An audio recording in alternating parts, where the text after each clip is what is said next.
우리 오늘 에스라 9장에 있는 말씀부터 함께 보고자 합니다.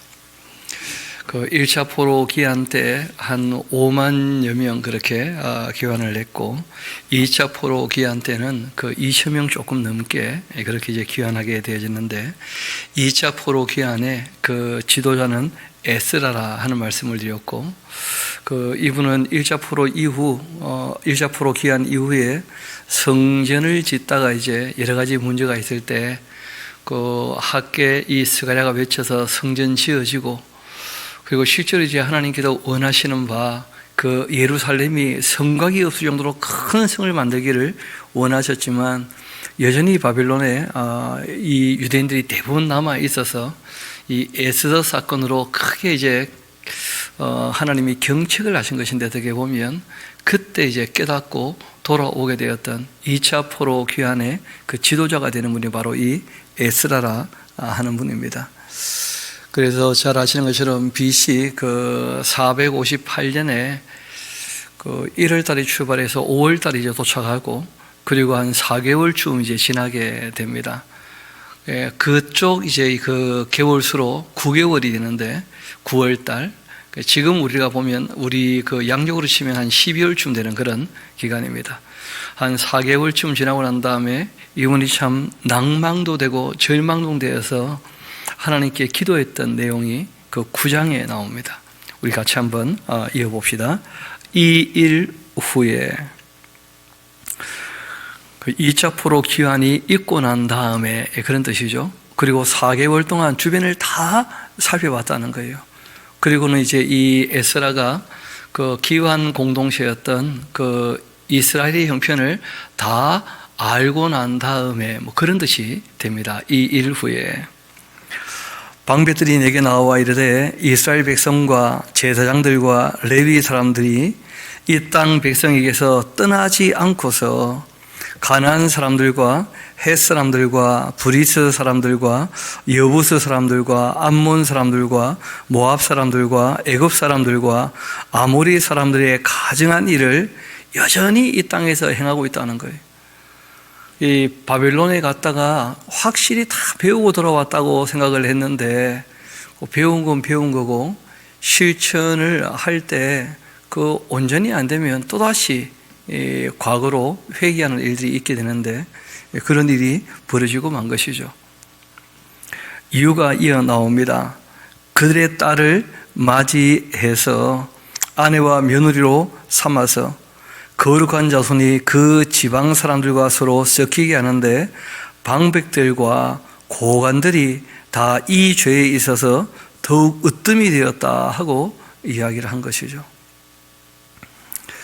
참 에스라 입장에서 먹먹했을 겁니다. 뭘 어떻게 해야 될지를 모를 정도로 답답했을 거예요. 본인은 지금 바벨론에서 출발해 돌아올 때 그 페르시아죠, 그죠? 그 당시에 정말 하나님의 율법을 내가 준행하고 있고 연구해서 정리가 다 되었고 이 진리를 그들에게 꼭 가르쳐야 되겠다 하고 결단하고 돌아왔는데, 진리를 배우고자 하는 그런 열망 가진 사람들이 그리 많지 않았었고, 이미 그냥 세상과 타협을 해서 그 세대를 그냥 본받아서 그 세상 물결 흘러가는 대로 그렇게 살아가고 있는 모습을 보았을 때 그 에스라가 참 많이 마음 아파합니다. 3절 이어봅시다. 내가 할 때 이때 나는, 그 에스라죠, 그렇죠? 에스라가 이 일을 다 듣고서 속옷과 겉옷을 찢고 머리털 수염 다 쥐어뜯으면서 기가 막혀 거기에 앉아 있습니다. 이에 이스라엘의 그 하나님의 그 말씀으로 말미암아 떠는 자, 또 사로잡혔던 이 사람들의 죄 때문에 다 이제 이 에스라에게 모여오게 됩니다. 그래서 하나님 말씀, 그 이방인들과 그 연혼하지 말고 그들의 그 문화, 그들의 그 종교, 그런 걸 따르지 말라 하셨던 그 말씀을 기억하고 이 세상 물결 흘러가는 대로 떠내려가지 않겠다 하고 이제 결단하면서 에스라에게 모여왔던 사람들이 있었다는 것이죠. 그런 사람들은 전부 다 이 에스라에게 모여옵니다.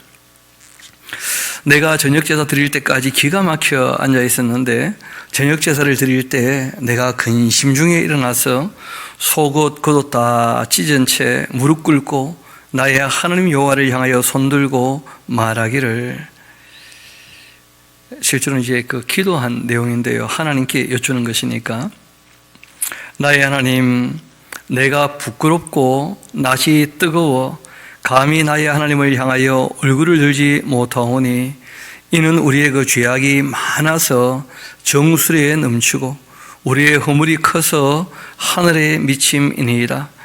우리 조상들의 때로부터 오늘까지 우리의 죄가 심함에 우리의 그 죄악으로 말미암아 우리와 우리 왕들과 우리 제사장들을 여러 나라 왕들의 손에 넘기사 칼에 죽으며 사로잡히며 노략을 당하며 얼굴을 부끄럽게 하심이 오늘날과 같으니이다.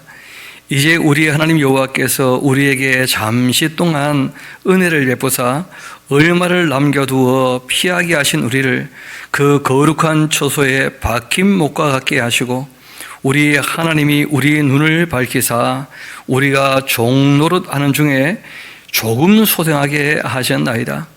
우리가 비록 노예가 되었사오나 우리 하나님이 우리를 그 종살이하는 중에 버려두지 아니하시고 바사 왕들 앞에서 우리가 불쌍히 여김을 입고 소생해서 우리 하나님의 그 성전을 세우게 하시며 그 무너진 것을 수리하게 하시며 유다와 예루살렘에서 우리에게 울타리를 주셨나이다. 그렇게 이제 1차, 2차 포로기한이 있게 하셨는데 우리 하나님이여, 이렇게 하나님께서 은혜를 베푸신 연후에도 우리가 주의 계명을 저버렸사오니 이제는 무슨 말씀을 하오리까 하면서 참 마음 아파하시는 거예요.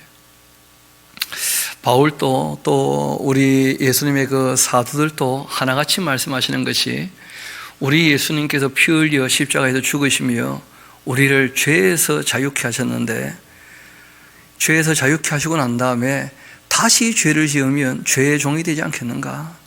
다시 그 과거로 회개하지 마라. 그렇게 여전히 권유하시고 부탁하시는 말씀들을 우리가 보게 됩니다. 정말 하나님을 믿고 그 죄에서, 사망에서 건진받고 난 다음에 어떻게 살아야 될지에 대해서 예수님께서 회개한 사람들이 살아야 되는 그 삶의 방식을 다 말씀하셨거든요. 그것이 마태복음 5장, 6장, 7장 산상수훈부터 해서 예수님의 설교에 다 내용이 정리가 되어 있는 것이고, 실제로는 이제 그 사도행전과 또 서신서를 쭉 보게 되어지면 그 제자들이 깨달아서 주님의 몸된 교회가 어떻게 해야 될지를 다 말씀을 하셨고, 실제로 이 요한계시록까지도 그 요한에게 본 것이 있고 그리고 들은 것이 있다면 그러면 이제 지켜 행할 것이 있다 하면서 하나님의 사람들이 어떻게 생활할지를 다 말씀을 하셨거든요. 그런데 그런 말씀들을 우리가 읽고 듣고 배워서 돌이켜 삶을 사는데 정말 관심을 기울이고 힘써야 될 텐데, 그러지 못하고 그냥 세상 물결에 여전히 흘러떠내려가는 그런 일들이 있을 수 있다는 것이죠. 이 당시에도 참 그 이스라엘 백성들이 정말 새롭게 하려고 하나님께서 출 바벨론 해서라도 제사장 나라 역할을 감당케 하시려고 불러내셨는데 그게 잘 안 되고 있는 모습을 보면서 참 슬퍼하셨던 겁니다. 11절 이어봅시다. 전에 주께서 주의 종 선자들에게 명령하여 이르시되 너희가 가서 얻으려 하는 땅 더러운 땅이다. 이는 이방 백성들이 더럽고 가증한 일을 행하여 이 끝에서 저 끝까지 그 더러움으로 채웠음이라. 그런즉 너희 여자들을 그들의 그 아들들에게 주지 말고 그들의 그 딸들을 너희 아들들 위하여 데려오지 말며 그들을 위하여서 이 평화, 행복 영원히 구하지 마라. 그 이유는 그들이 악이 관여하기 때문에. 그 악한 사람에게 복을 빌면 더 악하라는 것밖에 뭐가 되겠습니까? 그래서 악이 관영하고 개선의 여지가 전혀 없기 때문에 하나님께서 그 진멸하라고 말씀하신 부분이 있었거든요. 그리하면 너희가 왕성하여 그 땅의 아름다운 것을 먹고 그 땅을 자손에게 물려주어 영원한 유산으로서 물려주게 되리라. 그렇게 하셨나이다. 그래야지 이제 제사장 나라로서의 사명을 감당하게 되고 실제로는 인류에게 하나님 어떤 분인지를 이스라엘 나라가 다 이렇게 나타내게 되는 것이죠. 우리의 그 악한 행실과 큰 죄로 말미암아서 이 모든 일을 당하였사오나 우리 하나님이 우리의 죄악보다 형벌을 가볍게 하시고 또 이만큼 백성을 남겨주셨사오니 우리가 어찌 다시 주의 계명을 거역하고 이 가증한 백성들과 통혼하리까? 그 지나간 과거에 대해서 그 과거를 바꿀 수는 없죠. 그런데 지금 우리가 선 자리에서는 이 과거의 죄악과 얼마든지 결별할 수 있다는 거예요. 지금 우리가 선 자리에서. 그래서 항상 신앙은 현재에 대한 문제입니다. 과거를 돌아보는 이유는 현재 바르게 하기 위함이고 우리가 미래에 대한 소망을 확실히 갖고자 하는 이유는 뭐냐면 현재 우리가 흔들리지 않기 위함인 것이죠. 다 하나님의 그 계획의 안에 있음에도 불구하고 지금 우리가 어찌해야 될 것인가 하는 그 선택에 대한 또 실천에 대한 책임은 다 지금 우리에게 다 있는 것이죠. 14절 다시 한번 봅시다. 14절 15절 같이 한번 읽어보도록 할까요? 시작. 우리가 어찌 다시 주의 계명을 거역하고 이 가증한 백성들과 통혼하리까? 그리하면 주께서 어찌 우리를 멸하시고 남아 피할 자가 없도록 진노하시지 아니하시리까? 이스라엘의 하나님 여호와여, 주는 의로우시니 우리가 남아 피한 것이 오늘날과 같사옵거늘 도리어 주께 범죄하였사오니 이로 말미암아 주 앞에 한 사람도 감히 서지 못하겠나이다. 그렇게 했고 이렇게 에스라가 하나님의 성전 앞에 엎드려 울며 기도하고 죄를 자복할 때에 그때 많은 백성도 함께 크게 통곡하면서 이스라엘 중에서 백성의 남녀 어린아이 큰 무리 그 앞에 다 모이게 됩니다. 그때 이제 이 엘람 사람 중에서 그 여이엘의 아들 스가냐 또 에스라에게 이르되 우리가 우리 하나님께 범죄하여 이 땅 이방 여인을 맞이해서 아내로 삼았으나 이스라엘에게 아직도 소망이 있습니다. 왜냐하면 지금 이제 이 에스라와 똑같은 마음으로 이 악을 벗겨내고 돌이키고자 하는 사람들이 있다는 것이죠. 아직도 소망이 있나니 곧 내 주의 교훈을 따르며 우리 하나님의 그 명령을 떨며 준행하는 자의 그 가르침을 따라 이 모든 아내와 그 소생을 다 내보내기로 우리가 우리 하나님과 언약 세우고 율법대로 행하겠습니다 하면서 하나님의 율례법도를 따라 살겠다 하고 결단한 사람들이 있었다는 것이죠. 이는 당신이 주장할 일이니까 일어나소서 우리가 도울 테니까 힘써 행하소서 하면서 혼자 일은 안 되는 거죠. 어떻게 보면 함께 이제 하기로 한 사람들이 있으면서 에스라가 조금 힘을 얻게 되는 것입니다.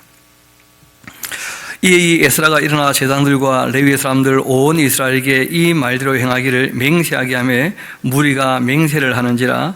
이에 이 에스라가 하나님의 성전 앞에서 일어나 엘리야십의 그 아들 요하난의 그 방으로 들어갔고 그가 들어가서 사로잡혔던 자들의 그 죄를 근심하여 음식도 먹지 않고 물도 마시지 아니했었는데 이 유다와 예루살렘에 사로잡혔던 자들의 그 자손들에게 공포하기를 너희는 예루살렘으로 다 모여라. 누구든지 방백들과 장로들 그 훈시를 따라 3일 내에 오지 아니하면 그 재산 정몰하고 또 사로잡혔던 자의 그 모임에서 쫓아내라. 그렇게 했고 유다와 베냐민 모든 사람들이 3일 내에 예루살렘에 모인 이때는 9째 달 20일이었다.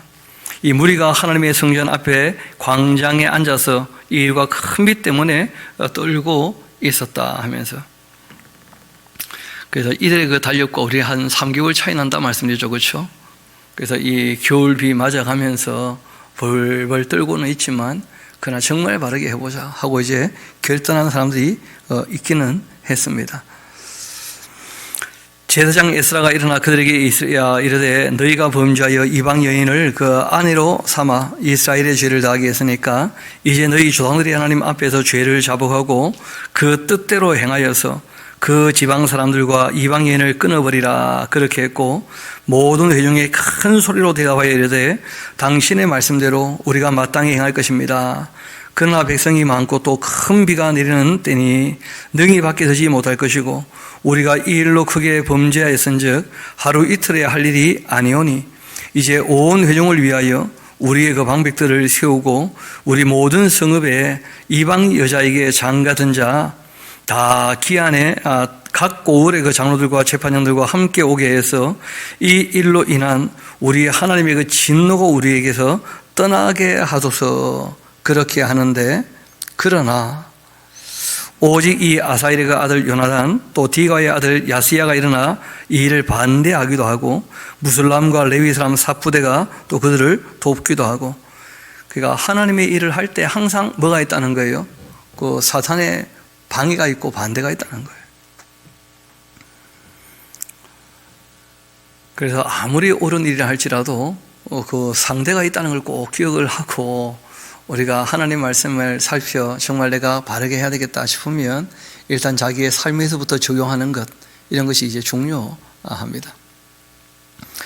사로잡혔던 자들의 그 자손이 그대로 그렇게 했고 제사장 에스라가 그 종족을 따라 각각 지명된 족장들 곧 몇 사람을 선임하고 10째 달 초하루 앉아 그 일을 다 조사했고 첫째 달 초하루에 이르러 이방 여인을 안으로 맞이한 자 일을 조사하기를 다 마치게 되었다. 그렇게 되어 있습니다.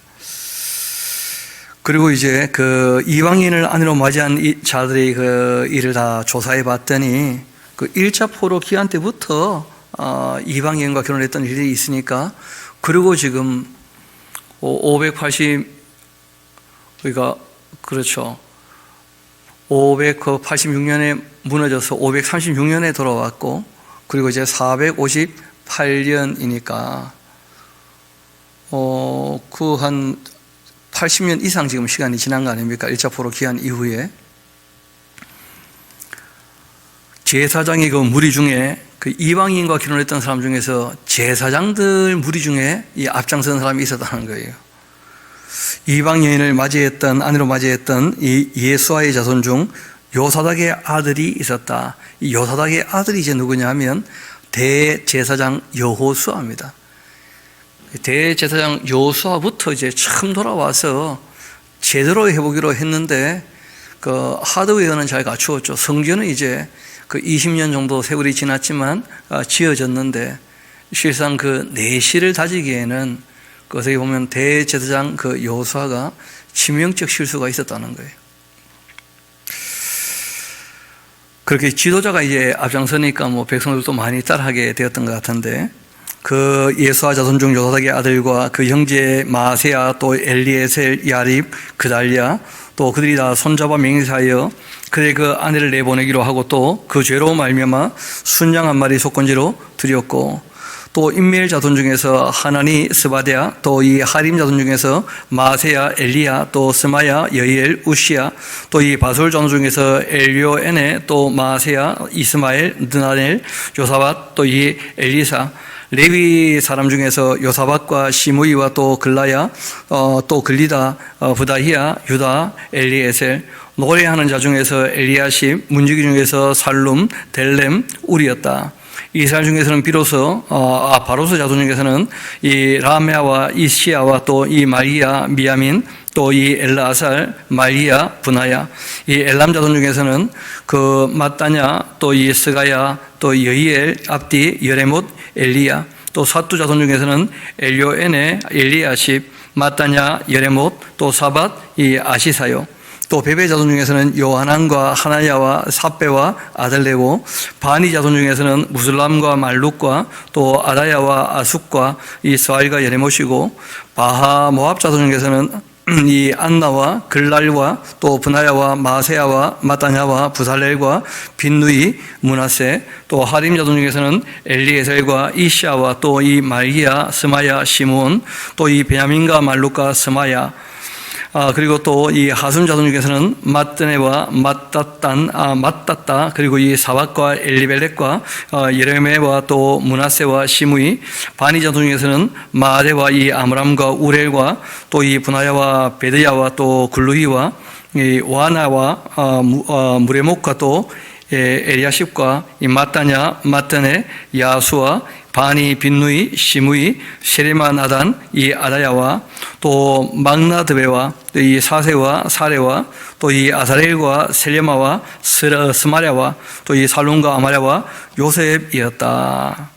그리고 이제 느보 자손 중에서는 그 여이엘과 마따자와 또 이 사박과 스비네와 이또와 요엘과 스바냐였다. 이 상이 모두 이방 여인을 아내로 맞이한 자였고 그 중에서 자녀를 낳은 여자들도 있었었다 하면서 이렇게 명단을 다 살펴서 그 다음 때로 어떻게 쭉 이 이방 여인을 차지했는지, 그러니까 1차 포로 귀환 때 이방 여인과 결혼했던 사람들 그 후손들의 쭉 명단을 조사해 봤더니 꽤 되었던 것이었죠. 제가 한번 다 숫자를 넘버링 해봤었는데 한 115명쯤 되어져요. 지도자급에서만. 그래서 5만 명쯤 돌아왔을 때 그 10분의 1 정도가 지도자라 한다면 10부장부터 세우는 것이니까 그렇게 본다면 한 5천 명, 실제로는 이제 그 100부장급은 되면 이제 이름들이 좀 기록에 남아있기도 할 터인데, 그렇게 본다면 한 500명, 그 중에 한 5분의 1 이상이 이렇게 지금 이방 여인과 함께 결혼했던 사람들의 명단으로 볼 수도 있는 것이죠. 대략 그냥 산술적으로 계산하면 그렇다는 것이고, 실상은 그 이방 여인과 결혼했던 그 분위기가 계속 이어져 왔다는 거예요. 이 에스라가 새롭게 하고자 할 때도 마찬가지였고, 그렇게 해서 그 전체 이 분위기 이제 어떻게 할 것인가 하고 이제 이방 여인을 다 내보내기로 사람들이 다 결단하고 했는데, 문제는 이렇게 해서 이제 이방 여인들을 다 내보내게 되는데, 이방 여인을 내보내게 되었을 때 또 문제가 생기는 거예요. 왜냐하면 이방 여인들 입장에서는 그 종교와 상관없이 자기들은 뭐 그냥 혼합 종교니까 원래가 다신교 사회였거든요. 그러니까 뭐 이 이스라엘 백성들이 다시 돌아와서 성전을 짓고 여호와 하나님 섬긴다 그래도 뭐 이왕 또 여러 신 섬기고 있는 중에 여호와 신 하나 더 섬겨도 큰 문제가 없으니까 이제 유다인들하고 결혼을 했던 겁니다. 그런데 유다인들 입장에서는 다른 모든 신은 다 가짜이고 말 그대로 스스로 계시고 전지능하시고 무소부지하시고 영원히 변치 않는 그 여호와 하나님, 정말 창조주가 되시는, 구세주가 되시는, 보혜사가 되시는, 심판주가 되시는 진짜 신을 믿어야 된다 하는 이제 입장에서 이 여인들에게 그 당신들과 함께 할 수 없다고 이제 돌려보내게 될 때 그 여인들 입장에서는 천청병력이죠. 뭐 사랑 하나 보고 와서 결혼했는데 이게 무슨 일인가, 뭐 그렇게 될 수가 있다는 거예요. 문제는 이제 그 여인들이 다시 그 자기 친정으로 돌아가게 되면, 그러면 주변에 있는 모든 사람들이 이제 그 가족들이 될 터인데, 그 예루살렘과 이스라엘을 그냥 둘 수 없는 거죠. 자기들 보기에는 너무 괘씸하니까. 그래서 이제 이 사람들이 올라와서 성벽을 무너뜨려 버리고, 그리고 이제 이 성벽 그 문들이 있지 않습니까? 그 성문에다가 다 불을 질러 버린 거예요. 그렇게 해서 이제 퇴락하고 무너지게 되는데, 그렇게 하고 10수년 동안 이 무너져 있는 예루살렘 성을 방치하고 실제로는 아무것도 못하는 거죠. 뭐 성전은 있지만 교육도 안 되는 것이고 뭐 어찌 해야 될지. 그러니까 참 이 에스라 입장에서는 잘하겠다고 일을 시작을 해서 아주 뭐 이 백성들과 함께 결단하고 바르게 하기로 시작을 했는데, 시작하자마자 일이 터지면서 일은 더 급전직하되는 것처럼 보여서 뭐 너무 형편이 어렵게 되고 말았어요.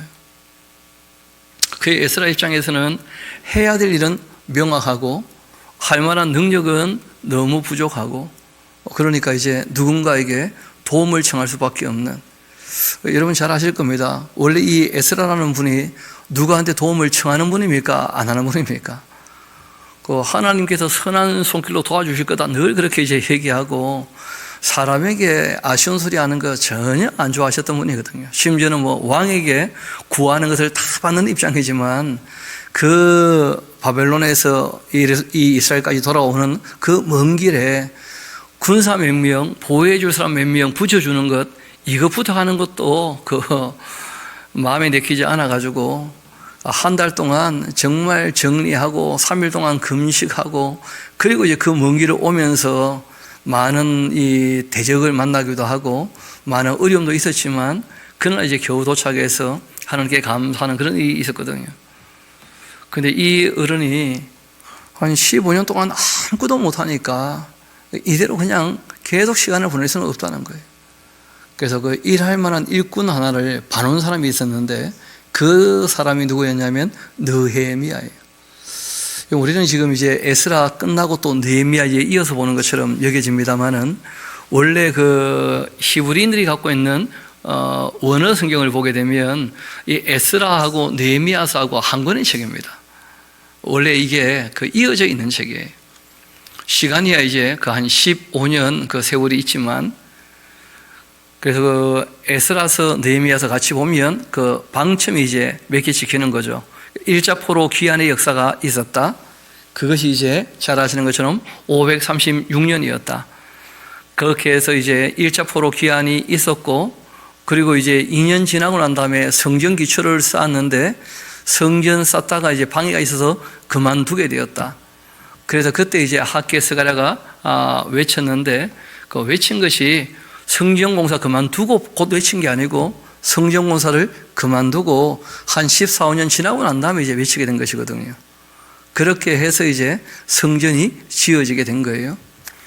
그 성전을 이제 짓다가 그만둔 것이 4장까지 이야기고 그 4장, 5장 사이에 에스라서 그 학개 스가랴가 외쳤지 않습니까?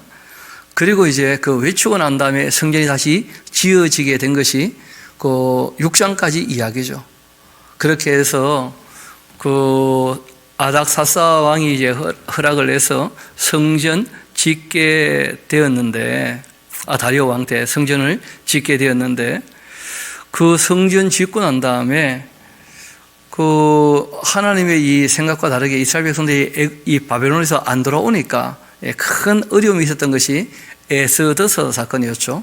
그 다리우스 이사페스의 그 아들 그 아하수에로 왕 때 이야기 아닙니까? 그리고 이제 그 에스더 사건이 끝나고 난 다음에 그 아하수에로 아들 아닥사스 왕 때 이야기가 지금 이제 이 에스라서 이야기예요. 그래서 에스라는 BC 458년 말씀드렸고, 그러고 난 다음에 이제 한 15년 지났으니까 BC 444년쯤에 그 느헤미야서 이야기로 이제 이어지는 겁니다. 그래서 이 에스라 느헤미야서 그 한 서너 가지 방점이 있다는 것과 1차 포로 기한, 2차 포로 기한, 이제 3차 포로 기한에 대한 이야기를 같이 좀 나누게 됩니다. 우리 느헤미야서 같이 가봅시다. 원어 성경은 이것이 한 권으로 되어 있는데 우리는 두 권으로 굳이 나눈 이유가 있습니다. 좀 전에 우리가 봤던 것처럼 에스라가 자기를 얘기할 때 내가라고 하는 1인칭 화자로 이제 그 이야기를 하고 있는데, 느헤미야서를 보면 느헤미야가 자기를 나라고 하면서 1인칭 화자로서 얘기를 해요. 그러면 똑같은 책 안에서 1인칭이 화자인데 그 1인칭이 2명이면 그러면 당연히 두 권으로 나눠야 되겠죠. 동일한 인물이 아니니까. 그래서 에스라가 나라고 할 때에는 그 에스라서로, 그리고 느헤미야가 나라고 얘기할 때는 느헤미야서로. 그래서 기독교는 좀 우리가 쉽게 읽으려면 그러면 그 화자를 좀 구분해서 봐야지, 언제 어디서 누가 누구 얘기하고 할 때 그 누가 하는 것이 굉장히 중요하니까, 그 누가가 확실히 다르니까, 그래서 거기에 대해서 이제 명확히 구분을 해서 이제 두 권으로 나누게 된 것인데, 그 이야기는 이어지는 겁니다. 말씀드린 대로 이방인을 다 돌려보내기로 하고 이제 다 돌려보내고, 그리고 성벽은 무너져 버렸고 성문은 불타버렸고, 그리고 한 15년 가까이 이도저도 하지 못하고 그냥 황폐된 이 성벽을 바라보면서 주변 나라에 큰 위협을 느끼면서, 에스라는 또 에스라대로 참 어려움이 닥쳐왔으니까 욕은 또 욕대로 많이 먹었을 겁니다. 그렇죠? 백성들 입장에. 이 에스라 말대로 했더니 일 잘 되는 거 아무것도 없고, 일은 더 어렵게 되어지고, 고난만 많아지고, 고통만 가중되고, 위협은 더 커지고, 그러면 다들 이런저런 불평이 많을 겁니다. 하나님이 계신다면 왜 이런 일이 벌어지나? 왜 하나님 우리를 안 도와주시는가? 별별 얘기들이 다 나올 거예요. 주님의 뜻대로 사는데 왜 더 인생은 고달파지나 힘들어지나 어려워지나 하고 별별 말들이 다 있을 겁니다. 그래서 우리가 늘 말씀드리는 것이 있는데, 과정 가운데 너무 함부로 얘기하지 않도록 정말 입조심해야 돼요. 우리가 주님 앞에 서기 전까지는 어느 누구도 함부로 얘기할 수 없는 부분이 있거든요. 그 말도 중간에 조금 들어보고 함부로 또 판단하지 않도록 다 들어보고 얘기해도 늦지 않을 터인데, 어떤 한 부분만 딱 떼가지고 얘기하고는 쉽게 또 판결해버리고 그러면 어려운 것이죠. 그래서 신약에 와서는 교훈의 내용이 조금 이렇게 분위기가 바뀌는 부분이 있는데, 남의 죄에 대하여 관여하지 말라, 그런 말씀들이 이제 있게 됩니다. 느헤미야는 잘 아시는 것처럼 아닥사스 왕의 풀맡은 관원장이었고, 그리고 아주 젊은 사람이었습니다. 젊다고 하지만 이미 에스라가 2차 포로 귀환의 역사로 말미암아 떠날 때 이미 관직에 있을 만큼 뛰어난 인물이었고, 그리고 한 15년쯤 지났으니까 정말 일할 만한 그런 나이에 있는 그런 인물입니다. 40, 50대 그쯤 이제 볼 수가 있는데, 이어 한번 봅시다. 1장입니다. 하가랴의 아들 느헤미야의 말인데, 아닥사스 왕 제20년 기슬루월에 내가 수상궁에 있었다. 아닥사스 왕의 연대가 나오기 때문에 BC 444년쯤 됩니다 하고 얘기를 하는 것이죠. 느헤미야가 수상궁에 있었는데, 내 형제들 가운데 하나였던 하나니가 두어 사람과 함께 유다에서 내게 이뤘고, 내가 그 사로평을 면하고 남아있는 유다와 예루살렘 사람들의 형편을 물어봤다는 거예요. 이 느헤미야는 늘 예루살렘에 관심이 많은 사람이었습니다. 그러니 내게 이르되, 사로평을 면하고 남아있는 자들 그 지방 거기에도 큰 환난을 당하게 되었고 능욕을 받고 있고, 예루살렘 성은 허물어져 버렸고 성문들은 다 불타버렸다 하면서, 그리고 이제 15년이나 지금 그런 형편에 있다는 거예요. 15년 가까이. 느헤미야가 이 말을 듣고는 앉아 웁니다. 수일 동안이나 슬퍼해요. 마음이 추스리지 않는 거죠.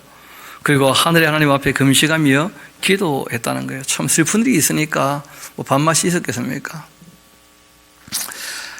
뭐라고 기도했느냐면, 하늘의 하나님 여호와 크고두려우신 하나님, 주님을 사랑하고 주님의 계명을 지키는 자에게는 언약을 지키시면서 긍휼을 베푸시는 주님께 간구합니다. 하나님을 참 인격적으로 바르게 알고 있는 분이죠, 그렇죠? 우리가 주님 사랑해서 주의 말씀을 따르면서 정말 주님의 말씀을 늘 듣고 따르게 되면 하나님께서도 늘 은혜 주시고 복 주신다고 약속했지 않습니까? 하면서 정말 말씀을 들을 줄 아는 그런 인물이었던 겁니다. 느헤미야는. 이제 주의 종들인 이스라엘을 자손을 위하여서 주야로 기도합니다. 우리 이스라엘 자손이 주께 범죄한 죄들을 자복합니다. 주는 귀를 기울이시고 눈을 여시사 종의 기도를 들으시옵소서. 나와 내 아버지의 그 집이 범죄하여 주를 향하여 크게 악을 행하였고, 주께도 주의 종 모세에게 명령하신 계명과 율례와 규례를 지키지 아니했습니다.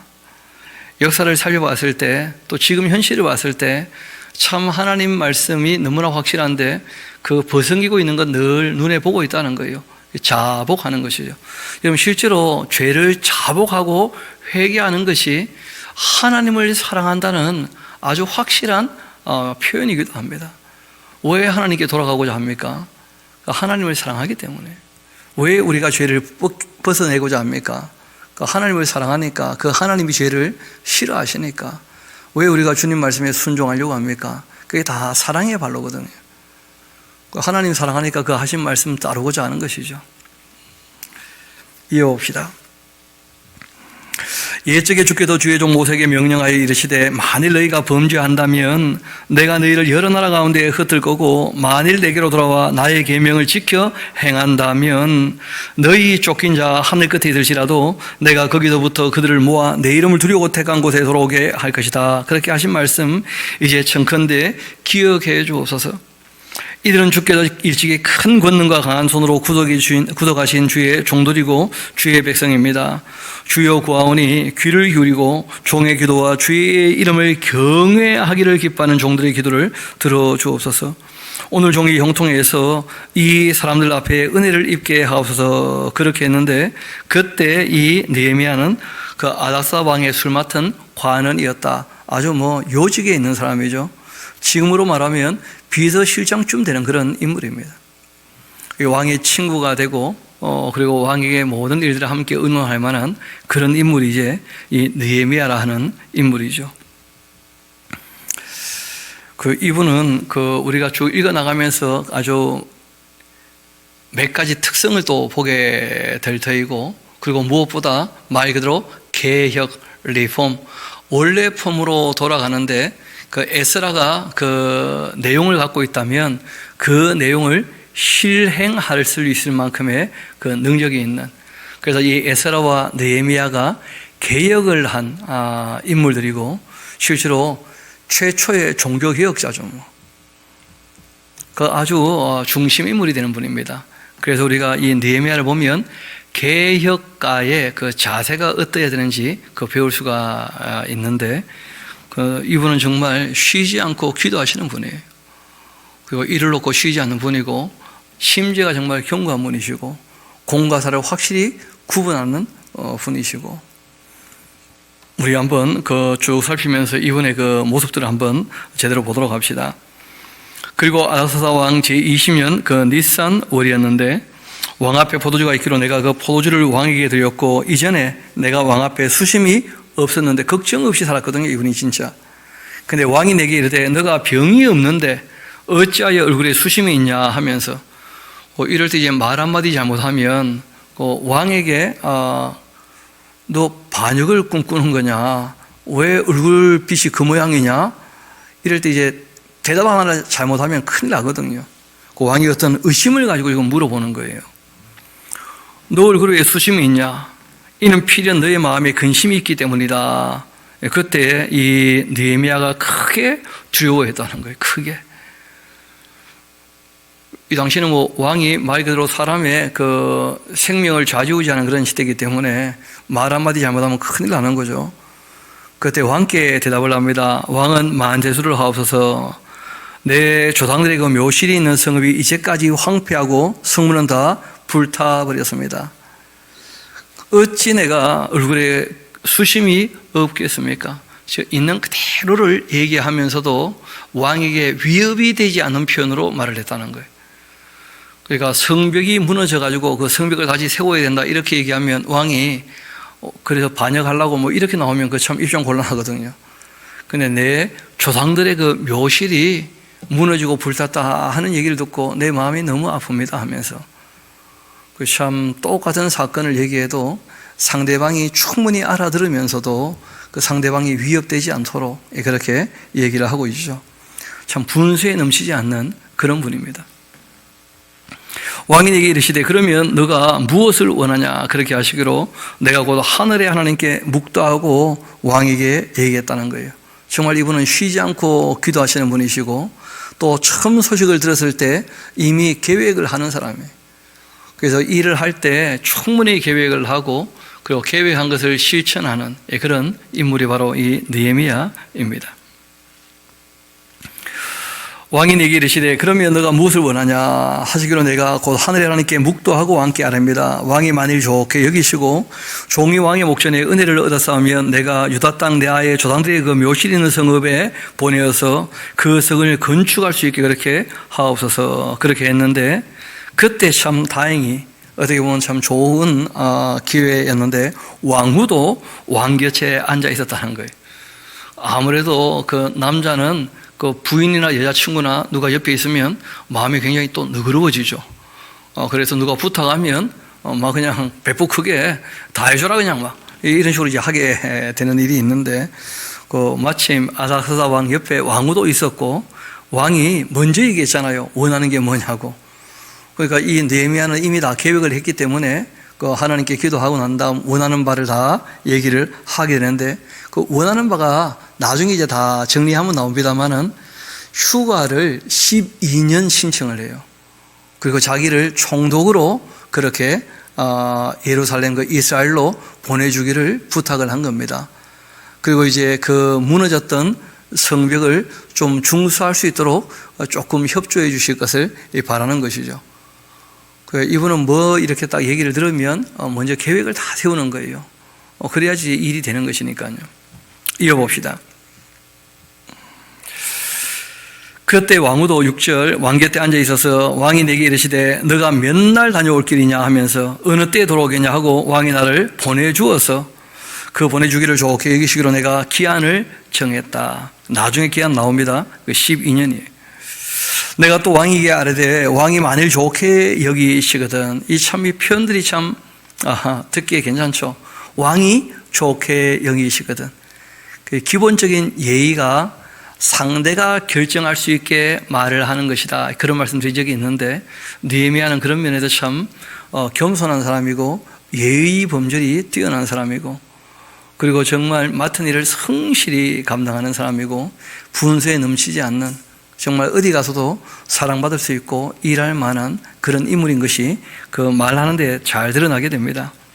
왕이 만일 좋게 여기시거든 강서쪽 총독들에게 내리시는 그 조서를 내게 주사 그들이 나를 용납해서 유다에 들어가기까지 총가게 하시고 또 왕의 살림감독 아삽에게 조서 내리사 그가 성전에 속한 그 영문의 문과 또 성곽과 내가 들어갈 집을 위하여 들보로 쓸 제목을 내게 주게 하옵소서 그렇게 하고 그러할 때 내 하나님의 그 선한 손이 나를 도우심으로 왕이 허락해 주었다.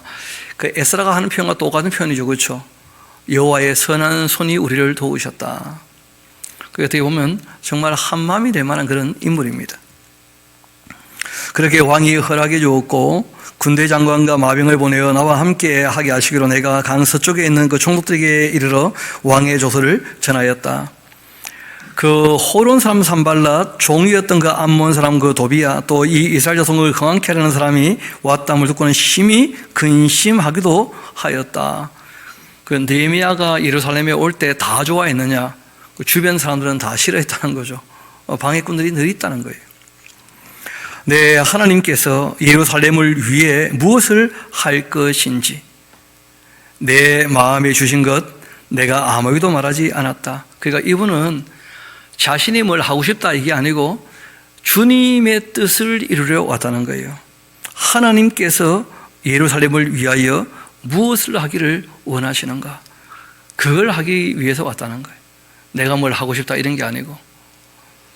그래서 이 느헤미야의 그 말을 보면 그 신앙의 자세도 우리가 잘 알 수 있습니다. 정말 주님의 뜻을 따르는 사람이라는 것을 알 수가 있죠. 그리고 이분은 그 말을 함부로 하지 않습니다. 내일 어떻게 될지 알지 못하는데 막 꿈 같은 얘기를 자꾸 하고 그러지 않고 오늘 할 수 있는 일들을 바르게 차근차근 해나가는 정말 예수님 말씀대로 그 내일 일은 내일이 염려할 것이고 한날 괴로우면 그날이 족하다 하는 그 말씀을 정말 이분은 실천적으로 살았던 그런 인물입니다. 내가 아무에게도 말하지 않고 밤에 일어나서 몇몇 사람들과 함께 나가고 내가 탄 짐승 외에는 다른 짐승이 없었는데 그 밤에 골짜기 문으로 나가 용정으로 또 이 분문에 이르는 동안 보니까 그 예루살렘 성벽이 다 무너졌고 성문은 불타버렸고 앞으로 나가서 샘문과 왕의 못에 이르러서 이 타고 있는 짐승이 지나갈 곳이 없는 것을 보게 됩니다. 그 밤 시내를 따라 올라가서 성벽을 살펴본 후 돌아와서 골짜기 문으로 들어와서 돌아왔으나 방백들은 내가 어디 갔었으며 무엇을 하였는지 알지 못하였었고 나도 그 일을 유다 사람들에게나 또 제사장들에게나 귀족들에게나 방백들에게나 그 외에 일하는 자들에게 알리지 아니하다가 후에 이제 그들에게 말했다는 거예요. 이분은 일을 두고 쉬지 않는 분일 뿐 아니라 책상 앞에 앉아서만 일을 하는 것이 아니고 형편을 다 살펴보고 난 다음에 그 이론과 그리고 이제 실전이 다 겸비될 만큼 실력을 갖춘 그런 인물이에요. 먼저 다 자기 눈으로 확인을 합니다. 실상이 어떠한지. 그리고 후에 그들에게 말하죠. 우리가 당한 공경은 너희가 보고 있는 바라. 예루살렘이 황폐하고 성문이 불탔고 예루살렘 성을 건축하여 다시는 수치를 당하지 말자. 직접 눈으로 다 확인하고는 이제 어찌해야 될지를 얘기하는 겁니다. 들은 것만 가지고는 판단할 수 없는 게 꽤 많죠. 왜냐하면 사람들이 무슨 얘기를 옮길 때는 다 자기 입장이 묻어 있거든요. 그러니까 실제로 현실을 다 바르게 파악하는 그런 자세가 이런 지도자 개혁가에게는 꼭 필요한 것이죠. 그렇게 해야지 이제 어떻게 이 문제를 해결할 것인가 하는 답이 나올 테니까요. 이어봅시다. 또 그들에게 하나님의 선한 손이 나를 도우시니 왕이 또 내게 이런 말씀 다 전하였고 그들의 그 말이 일어나 건축하자 하고는 모두 힘내어 이 선한 일을 하려고 하며 그때 또 이 선한 일을 함에도 불구하고 호론 사람 산발랍과 종이었던 남은 사람 도비야 아라비아 사람 겟셈이 이 말을 듣고는 우리를 업신여기고 우리를 비웃어 이르되 너희가 하는 일이 무엇이냐 너희가 왕을 배반하고자 그렇게 하느냐 그렇게 하더라는 거예요.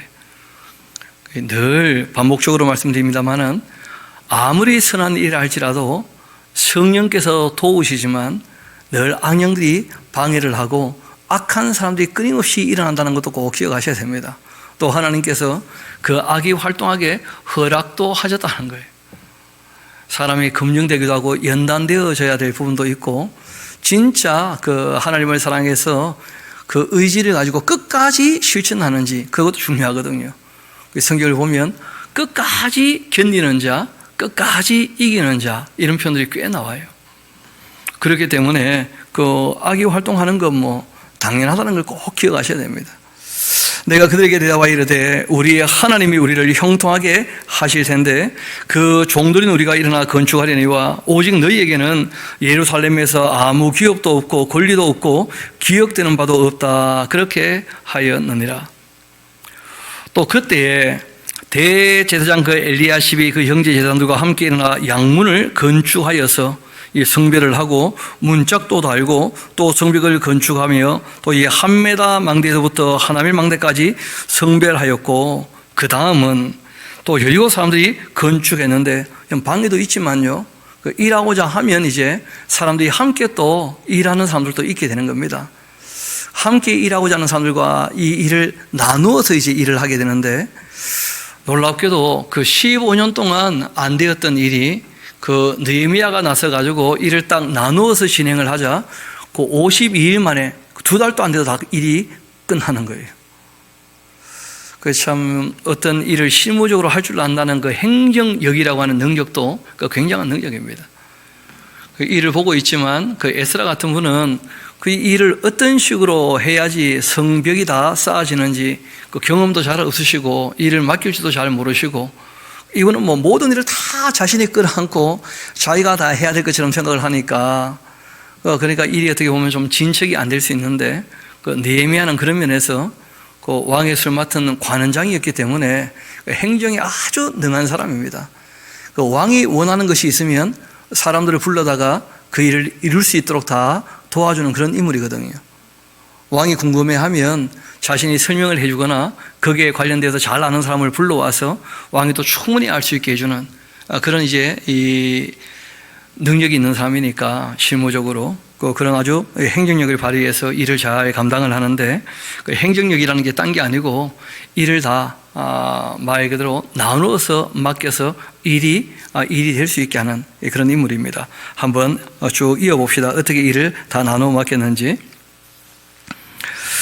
그 다음 여리고 사람들이 건축했고 또 그 다음 이므리 아들 삭굴이 건축했고 이 어문은 하스나 그 자손이 건축하고 그 들보를 얹고 문짝 달고 자물쇠 빗장을 갖추었고 그 다음은 학고토 손자 우리아의 아들 무레못이 중수했고 그 다음은 무세 사벨의 그 손자 베레가의 아들 무슬람이 중수했고 그 다음은 바나의 아들 사독이 중수했고 그 다음은 두가 사람들이 중수했는데 그러나 그 귀족들은 그들의 그 주민들의 그 공사를 분담하지 아니하였고 예문은 바세야의 그 아들 요야다와 또 부소디아의 그 아들 무슬람을 중수했고 그 들보를 얹고 문짝을 달고 자물쇠와 휘장을 갖추었고 그 다음은 기브온 사람 이 물라다와 이 메로노트 그 사람 야돈이 강 서쪽 총독의 그 관할에 속한 기브온 사람들 및 미스바 사람들과 더불어 중수했고 그 다음은 금장색 이 할헤야의 그 아들 우시엘 등이 중수했고 그 다음은 향품 장사 하나야의 그 등이 중수했고 그 다음이 예루살렘의 넓은 성벽까지 하였고 그 다음 예루살렘 예루살렘 지방 절반을 다스리는 훌의 아들 르바냐가 중수했고, 그 다음은 하루밤의 아들 이 여다야가 자기 집과 마주 대항고 중수했고, 그 다음은 이 하산랴의 그 아들 핫두스가 중수하였다. 그리고 이 하림의 아들 말기야 또 바한 모압의 그 아들 핫수비 그 한 부분 화등 망대를 또 중수했고, 그 다음 이 예루살렘 지방 절반을 다스리는 할로헤스의 그 아들 살룸 그 딸들이 중수했다.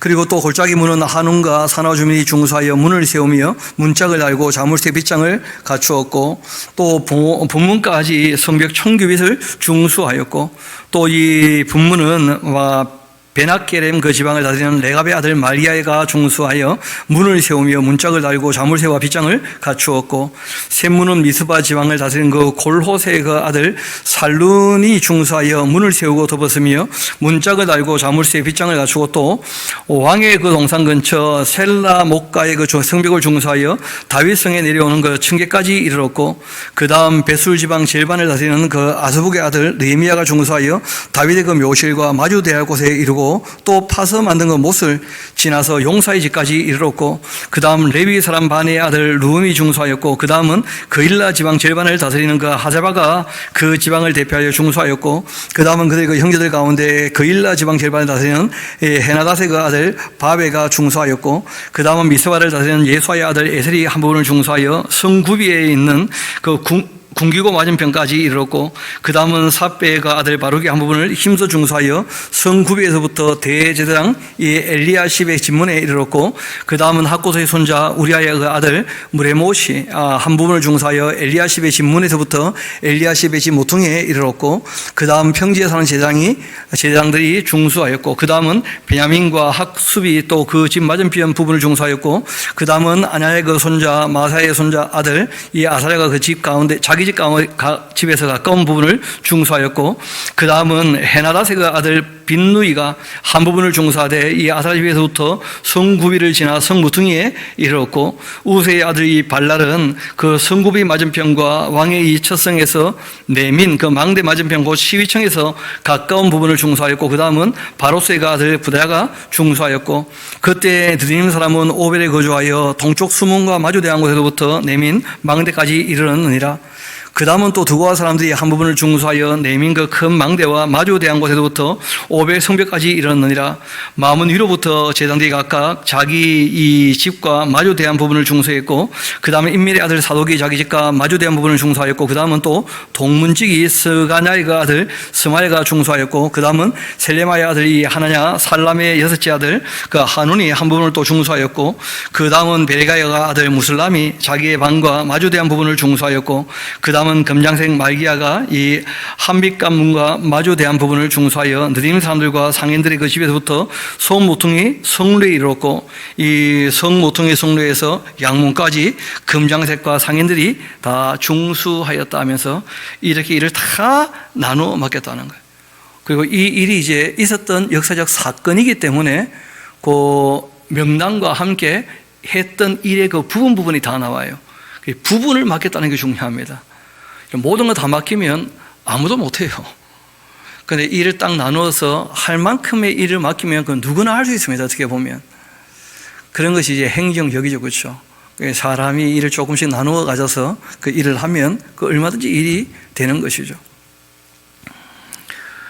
그런데 잘 아시는 것처럼 이렇게 일이 진행될 때 항상 뭐가 있다는 겁니까? 항상 그 방해가 있다는 거예요. 방해라고 하는 것은 두 가지가 있습니다. 어떤 방해가 있느냐? 안에서 일어나는 방해가 있고 밖에서부터 닥치는 그 방해가 또 있어요. 그 바울이라는 분도 교회를 향하여 그런 부탁을 하신 적이 있는데, 자신은 이제 그게 마지막 유언처럼 생각하면서 하셨던 말씀이었거든요. 그 사도행전 20장을 보면 내가 떠나고 난 다음에 두 가지 위협이 교회 안에 있게 될 것이다. 제일 먼저는 밖에서부터 사나운 이리가 들어와서 교회를 쥐어 흔들려고 하는 일이 있을 것이고, 또 안에서 어떤 일이 벌어지느냐, 주님의 뜻을 따르게 하지 않고 자기가 사람들을 이끌려고 하는, 자기가 주인 되고자 하는 사람들이 항상 나타나게 될 것이다. 그 두 가지를 늘 주의해야 된다, 그런 말씀을 하시는데, 우리가 내일 되면 그 두 가지를 함께 보게 될 것이고, 우리가 오늘 먼저 그 사도행전 20장 가서 그 내용 잘 살펴서 우리 오늘 살아갈 때에도 항상 안에서 밖에서 이런저런 문제가 있을 터인데 정말 지혜롭게 주님의 뜻을 따라 잘 우리가 극복하면 좋지 않겠는가 싶습니다. 우리 사도행전 20장 같이 가서 오늘 말씀을 마무리하도록 합시다.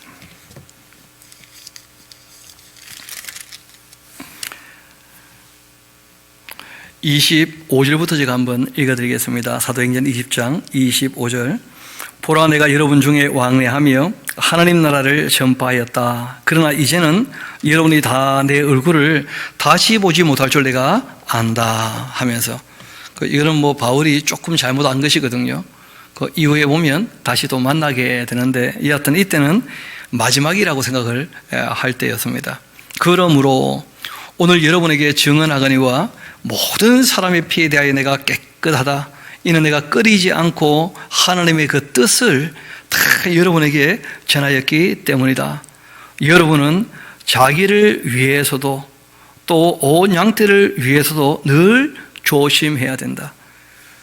왜냐하면 자기를 위해서 하는 말이 본인의 신앙이 왜곡될 수 있다는 거예요.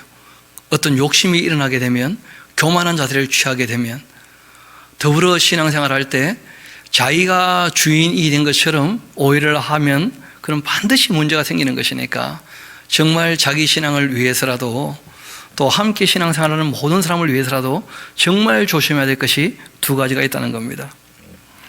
성령이 그들 가운데 여러분들을 감독자로 삼았고 하나님이 자기 피로 사신 교회를 보살피게 그렇게 하셨지 않는가.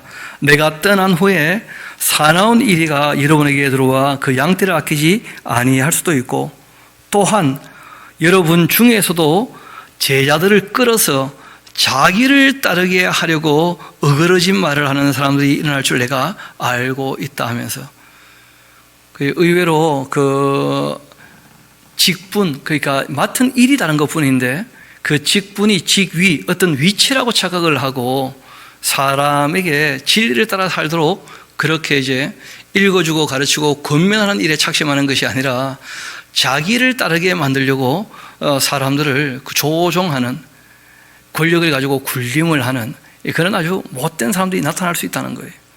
그러지 않도록 늘 조심하라고 부탁을 한 것입니다. 두 가지, 늘 밖에서도 위협이 있지만 안에서도 변질이 일어나기 쉽다는 걸 늘 염두에 둬야 됩니다. 조금 더 이어봅시다.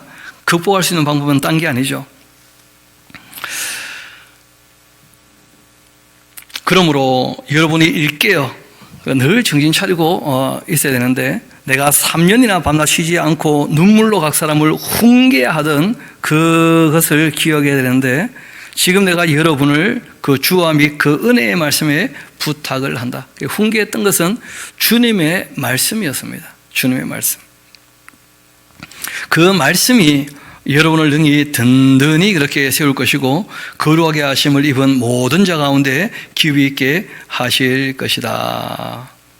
그리고 내가 아무의 은이나 금이나 의복을 탐하지도 아니했고, 여러분이 아는 바와 같이 이 손으로 나와 내 동행들이 쓰는 것 충당했고, 범사에 여러분에게 모범을 보여준 것 같이 수고하고 약한 사람들을 내가 도왔고, 또 주께서 친히 말씀하신 대로 주는 것이 많은 것보다 복이 있다 하심을 기억해야 할 것이다 하고 이제 말씀하시면서 그 크게 두 가지를 부탁하신 거예요. 그러니까 하나는 뭐냐면 주님의 그 말씀을 떠나지 않도록, 그리고 실천적 삶에서 가장 기본적으로 드러나는 게 뭐냐면 주는 것이 받는 것보다 복이 있다 하신 말씀을 염두에 두면서 그렇게 나누며 살아가도록 그렇게 부탁을 하신 것이죠. 그래서 오늘 우리가 그 개혁가인 느헤미야의 삶을 조금 이렇게 엿보게 되는데, 우리가 내일 또 이어서, 그리고 이제 모레까지 보면 구약이 다 마무리가 될 듯 합니다. 느헤미야서 다음에는 이제 말라기를 우리가 보게 될 것이거든요. 그러면 다음 주는 드디어 또 신약으로 들어가게 되겠죠. 우리 그 하나님 말씀을 가까이 하고 주의 말씀을 따른다는 것, 또 성경이 우리에게 이 역사와 함께 실제로는 많은 교훈의 말씀이 있고, 또 교훈 이전에 하나님의 율례와 법도와 함께 계명이 있다는 거예요. 계명이. 그래서 하나님이 원하시는 바가 무엇인지, 또 우리에게 특별히 하기를 부탁하신 그 명령이 또 무엇인지. 그뿐 아니라 우리가 이전에 읽었던 것처럼 정말 이 지혜의 글이라 그러죠. 그렇죠? 잠언, 율법과 함께 지혜의 글도 있고, 그리고 시와 참회와 신령한 노래들도, 또 기도와 찬양, 이런 것들이 다 이 성경에 기록되어 있고, 또 무엇보다 우리가 구약을 쭉 살피면서 많은 이제 예언들을 봤는데, 그 예언들이 또 신약에서 어떻게 성취되는지 우리가 또 같이 이제 확인하면서 읽어 나가게 되면 믿을만 하기 때문에 우리가 믿는 거예요. 성경은 충분히 믿을 만한 근거가 있는 책이고, 또 내용 자체가 우리에게 진리인 것을 확증해 주고 있는 것입니다. 기도합시다.